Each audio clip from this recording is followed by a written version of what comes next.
Rev up your engines!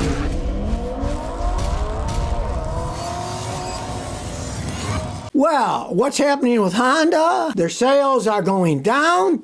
Well, here's some reasons why. Their reliability is going down. According to a study at J.D. Power, Honda's rated below the industry average of 186 problems per vehicle. The average of 205 problems per vehicle for Honda. So their quality is down. And I see that personally. I have to agree. And then other people say bad dealer maintenance experiences.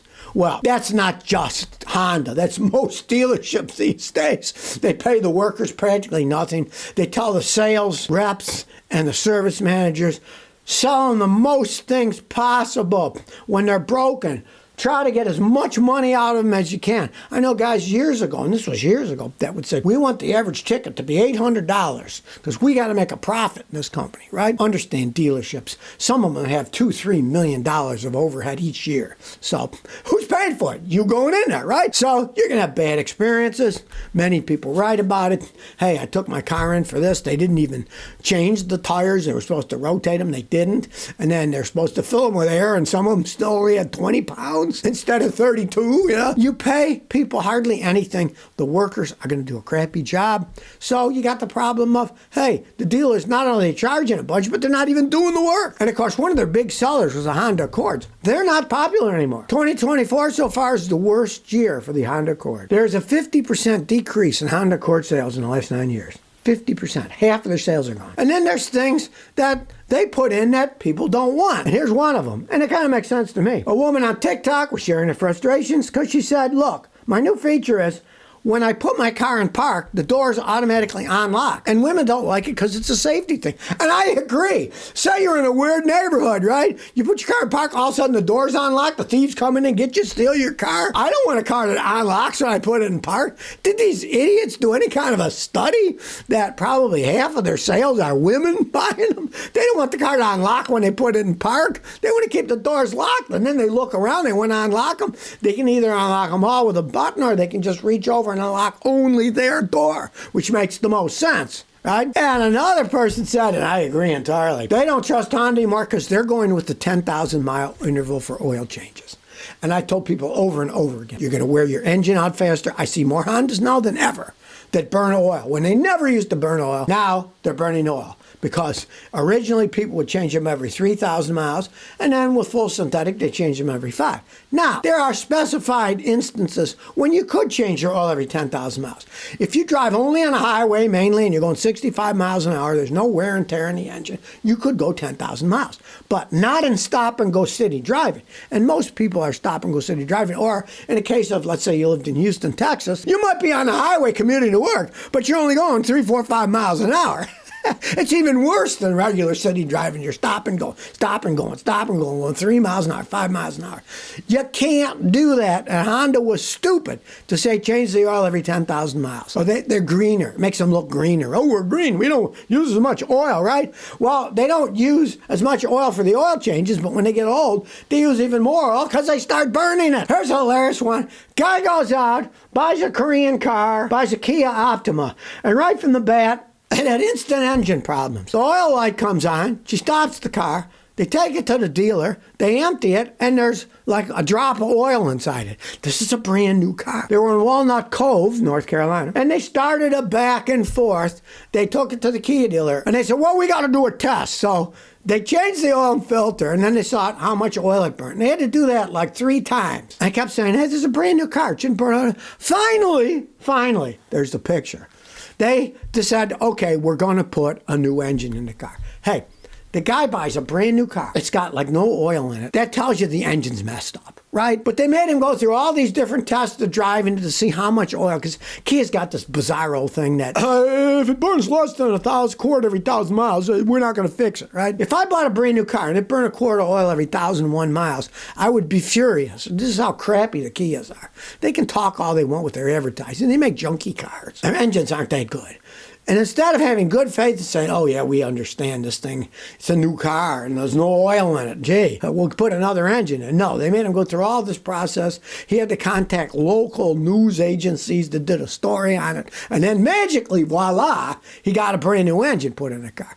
So what you want to do is listen to guys like me to tell you the truth. Don't buy one in the first place, and you won't be stuck in the mess he was. They put another engine in. Hey, it's built in the same factory that his old crappy engine was. Who's to say it's going to be any better? I had an email from a guy who had a Honda that he leased, and the plastic crap on the outside melted. And so they replaced the crap plastic stuff, but then it melted again, and they refused to replace it the second time. They blamed it on, you parked next to a building that has glass and it reflects.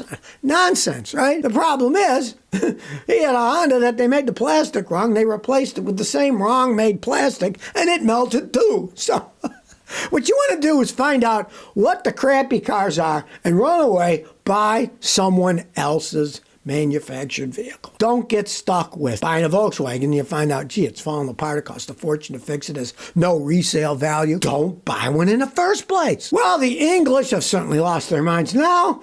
A man who slipped on a spilled Bailey's Irish cream in the airport in London was awarded 5 million smackers. I mean, you kind of look down, there's water down there, right? Here's the thing. This dude was in a hurry to get to his plane. He was carrying a bunch of coffees, not looking where he's going, and he slipped. The judge awarded him $5 million, even though he wanted $6.4 million, because the judge said, well, it's partially his fault. He was in a hurry carrying all these coffees to the airplane to take off, right? How in Hades can they blame this? So somebody spilled something. Things get spilled all the time. You're supposed to look where you're going, right? I guess the English jurisprudence system has gone off the rails entirely.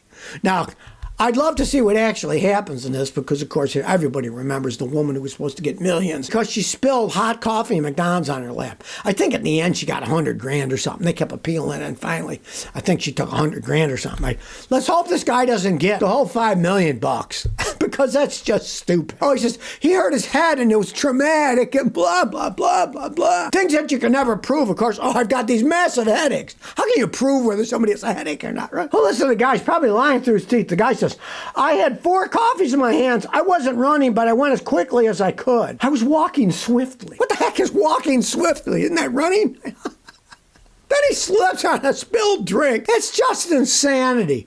I guess I thought our court system was a mess. The British one has gone totally off the rails. Well, I was reading an interesting article. I have to agree. It's called What Can Be Done About Reckless E-Bike Drivers. It's not like it's something brand new because, as we all know, one of the main reasons people driving cars down the road get peed off at bicycle riders, just plain bicycle riders, not electric, just regular bicycles, is that they break the law all the time. They won't stop at a stop sign. They'll turn in front of cars. They won't use their arm turn signals. Well, guess what? Put an electric motor on a bicycle, so now you got people who break the rules anyway, but they're going 2 to 3 times faster. If you pedal your butt off, maybe you're going 15, 20 miles an hour, right? These things go 40, 50 miles an hour, the souped up ones, and they're not running out of pedal energy. Oh, I'm tired. They push a button, and away it goes. So, of course, there's going to be a lot of problems. Now, how they're going to legislate it is beyond me because the regular bicycle problem was always big enough. The people that don't pay any attention to the laws riding a regular bicycle, nothing's ever happened to them other than they might get squashed and killed. They didn't fix that. So I can't say they're going to fix this electric bicycle stuff either.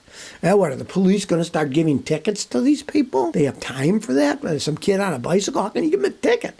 They're not old enough to get a ticket, right? Who knows what's actually going to come out? It's not that it's a new problem. Oh, there's a new problem with electric bicycles. It's merely an extension of the regular bicycle problem that the people on bicycles don't follow the rules. And now they're going faster not following the rules, so of course it creates even more problems. Now, even the relatively normal ones say they're limited to 20 miles an hour. That still creates a problem because they'll be driving on a regular road and the speed limit's 35 and they're only going 20 and they create a problem right there, right? I mean, unless this country's willing to put bike lanes in, and of course, then the bike people will fight amongst each other because the people on the electric bikes will be in the bike lane, zooming by the regular people, and they'll get mad saying, oh, these people are reckless. They're ruining our bike riding, right? So, yeah, it's going to be a mess, but I can't see any laws are going to fix it. When there's no one around, I'm out in the country, I'll see how fast they go. I got one that goes 48 miles an hour, right? But I don't do that when I'm in the 20 mile an hour zone of the subdivision. I go 20 miles an hour. Hey, if you control yourself, yeah. The problem is, People aren't controlling themselves. You got to change the people's mindsets. That's what you got to change. You can't make a law that's going to fix anything. The police are going to be arresting people on bicycles. Yeah, what? They got time for that? No, they don't have time for that. So if you never want to miss another one of my new car repair videos, remember to ring that bell.